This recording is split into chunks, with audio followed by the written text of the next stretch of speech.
मैं रोजाना मूंग साबुत महादेव के ऊपर चढ़ाता हूँ। कभी कोई चोरी की भावना ना आवे और मेरे साथ जुड़े हैं वो भी कभी किसी की चोरी न करें।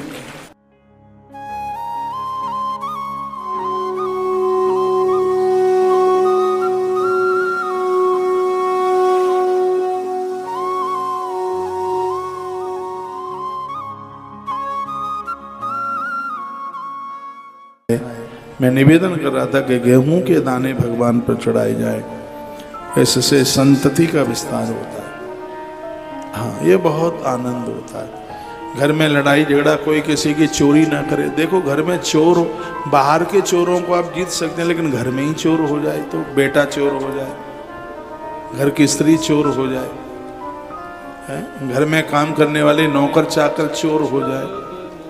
आप मुझे देखते हैं, मैं रोजाना मूंग साबुत महादेव के ऊपर चढ़ाता हूँ, इसलिए मेरे अंदर भी कभी कोई चोरी की भावना ना आवे और मेरे साथ जुड़े हैं वो भी कभी किसी की चोरी न करें। और ये लिखने लायक पॉइंट है, और आप गए चूक, वो है साबुत मूंग। श्लोक बोल रहा हूं, मुदगानां पूजने देव शिवो यक्षति वै सुखम। जो मूंग है ये धरती पर आपको संपूर्ण प्रकार का सुख दे देती है। लड़ाई झगड़ा तो किसी से होने ही नहीं देती। दूसरी की संपत्ति को तुम सल्फास के डेल की तरह समझो, दूसरे की स्त्री को अपनी माता भगनी की तरह समझो। ये सब महापुराण में महादेव मूंग की बात कहते हैं। ये तो सावन के महीने में हर स्त्री पुरुष को, बच्चा को, बूढ़े को, सबको भगवान शिव के ऊपर मूंग चढ़ाना चाहिए। हमारे यहाँ पूजा में थाली में मूंग होता है। आप घर में ताला डालते हैं, लगता है घर का कोई चोरी ना कर ले।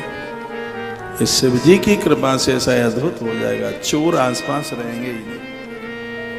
अंदर साधुता आएगी, सहजता आएगी, सज्जनता चल के आएगी। और आपके पास कितना भी पैसा है और अपने ही लोग चोरी कर लें तो दिमाग बहुत खराब होता है। आपके बड़े बड़े व्यापार, इतने नौकर चाकर काम करते हैं, लोग चोरी ना करें, लोग डकैती ना डालें, ये बड़ी अद्भुत बात है। क्या कहा गया है? मुदगानां पूजने दैव। मूंग के द्वारा भगवान महादेव को वंदन कीजिए, पूजन कीजिए। झगड़े खत्म, लड़ाई खत्म, चोरी खत्म, आदमी को ईमानदारी मिलती।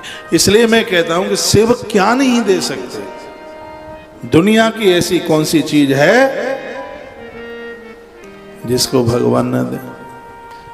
आपके घर में नौकर चाकर काम करते हैं, सामान चाहे जहां तहां पड़ा रहता है, ये तो समझ लो कि आपकी सुरक्षा के लिए कवच है। ये कवच ये आप करें।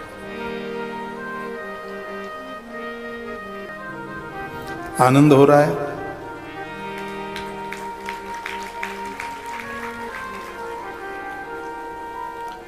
नंदी ने कहा, भगवान आपकी पूजा की सामग्रियां बहुत है और उतनी हम ना जुटा पाए और पूजा का फल पूरा मिल जाए।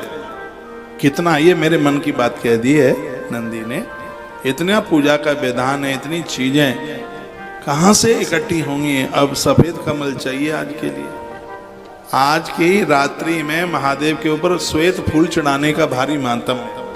अब सब जगह ढूंढो ना मिले, पूजा की सामग्रियां इतनी सी हैं, वो सब ना हो पावे, तो क्या कुछ ऐसा भी उपाय है कि जिसको करने से और वो उपलब्ध भी हो जाए और आपकी पूजा का संपूर्ण फल मिल जाए? यदि कुछ ऐसा है तो आप बताइए। ये पूछा क्या है, तो कहते उपरि श्री फलम त्वेकम गंध पुष्पादिभिस्तथा रोपयत्ताच धूपादि कृत्वा पूजा फलम भवेत्। भगवान शिव कहते हैं कि मेरी पूजा में वस्तुओं की कमी रह गई है, पूरा सामान तुम नहीं जुटा पाए हो, तो पूजा पूरी होने के बाद में एक नारियल श्रीफल मेरे ऊपर चढ़ा दीजिए, मेरी संपूर्ण पूजा का फल तुम्हें प्राप्त हो जाए। ये कहाँ लिखा है? ये लिखा है रुद्र संहिता के 6ठी खंड के अध्याय नंबर 14 के श्लोक नंबर 41, 41 नंबर के श्लोक में लिखा है। अब ये मैं इसलिए बताता हूँ कि आप मेरी बात का विश्वास कर लें और कोई मेरी बात को काट ना पाए। तो ये लिखा है उपरि श्री फलम, उपरि माने ऊपर, उपरि श्री फलम तो एकम गंध पुष्पाद विस्तदा रोप यत्नाच धूपादि कृत्वा पूजा फलम भवेद।